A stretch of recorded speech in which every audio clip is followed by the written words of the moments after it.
Halo semuanya, apa kabar? Jumpa lagi di BK Channel. Pada kesempatan hari ini, kita akan mempelajari materi tema 1, sub 1, pembelajaran 1. Pada pembelajaran 1, mata pelajaran yang dibahas adalah IPA dan juga Bahasa Indonesia. Untuk tujuan pembelajaran hari ini, bisa kalian lihat pada daftar berikut.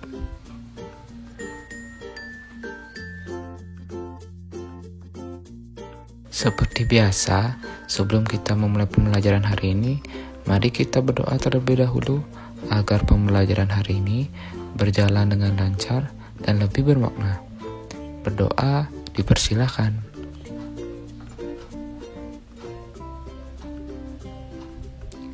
Berdoa selesai. Nah, mari kita mulai pembelajaran hari ini. Pada sub 1 ini memiliki judul organ gerak hewan. Cobalah kalian baca dulu teks berikut ini. Di sini diceritakan bagaimana Edo yang sedang berkunjung ke rumah Pak Rudi, seorang peternak kelinci.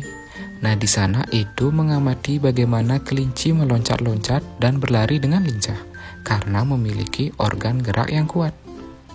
Karena itulah kelinci bisa bergerak dengan lincah. Nah, begitupun dengan manusia. Organ gerak kelinci serta hewan lainnya hampir sama dengan organ gerak manusia. Tanpa organ gerak, kita tidak akan bisa melakukan kegiatan apapun. Nah, sekarang Bapak akan menjelaskan sedikit tentang organ gerak manusia dan hewan. Salah satu ciri dari makhluk hidup adalah bergerak. Secara umum, gerak dapat diartikan berpindah tempat atau perubahan posisi secara sebagian atau seluruh bagian dari tubuh.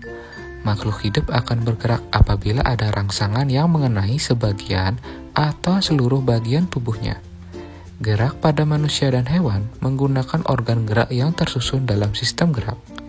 Organ gerak berguna untuk berjalan, berlari, melompat, meloncat, memegang, menggali, memanjat, berenang, dan sebagainya. Organ gerak pada hewan dan manusia memiliki kesamaan. Alat-alat gerak yang digunakan pada manusia dan hewan ada dua macam, yaitu alat gerak pasif berupa tulang dan alat gerak aktif berupa otot. Otot inilah yang nantinya akan melapisi tulang. Kedua alat gerak ini akan bekerja sama dalam melakukan pergerakan.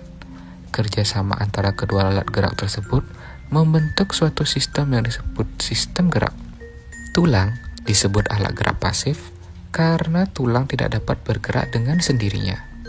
Tanpa adanya alat gerak aktif yang memengaruhi tulang, maka tulang-tulang pada manusia dan hewan akan diam dan tidak dapat membentuk alat pergerakan yang sesungguhnya.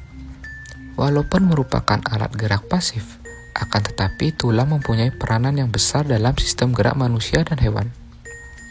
Nah, selanjutnya otot. Kalau tadi tulang disebut alat gerak pasif, maka otot disebut alat gerak aktif, karena otot memiliki suatu senyawa kimia yang membuatnya dapat bergerak. Pada saat otot yang menempel pada tulang bergerak, otot tersebut akan membuat tulang bergerak. Jadi otot inilah yang mempengaruhi gerakan pada tulang, atau membantu tulang untuk bergerak. Nah, itu tadi penjelasan singkat tentang organ gerak. Pada teks berjudul organ gerak manusia dan hewan terdiri atas 5 paragraf. Masing-masing paragraf tersusun dari ide atau gagasan pokok ditambah dengan kalimat-kalimat pengembang. Ide pokok adalah gagasan yang menjadi dasar sebuah kalimat. Ide pokok disajikan ke dalam bentuk kalimat utama. Kalimat utama yang memuat ide pokok ini bisa berada di awal paragraf, di tengah paragraf, atau di akhir paragraf. Materi tentang ide pokok dan kalimat pengembangnya sudah pernah dibahas di kelas 4. Kini kalian hanya mengingat kembali. Bapak contohkan. Pada paragraf 1, teks otot gerak manusia dan hewan tadi, ide pokoknya berada di awal paragraf, yaitu kalimat salah satu ciri dari makhluk hidup adalah bergerak. Nah, itu adalah ide pokoknya. Kemudian kalimat pengembang biasanya akan mengikuti atau berdekatan dengan ide pokok tersebut. Contohnya pada paragraf 1, kalimat pengembangnya yaitu Secara umum, gerak dapat diartikan berpindah tempat atau perubahan posisi sebagian atau seluruh bagian dari tubuh makhluk hidup. Nah, jadi kalimat pengembangnya itu masih berhubungan dengan ide pokoknya. Kalimat pengembang bisa berada di belakang ide pokok atau sebelum ide pokok tersebut. Nah, untuk lebih jelas, Bapak akan contohkan untuk nomor 2. Ide pokoknya, gerak manusia dan hewan menggunakan organ gerak yang tersusun dalam sistem gerak. Nah, itulah ide pokoknya. Kemudian kalimat pengembangnya, yaitu organ gerak berguna untuk berjalan, berlari, melompat, meloncat, memegang, menggali, memanjat, berenang, dan sebagainya. Nah, jadi kalimat pengembangnya masih berdekatan atau berhubungan dengan ide pokok yang disebutkan.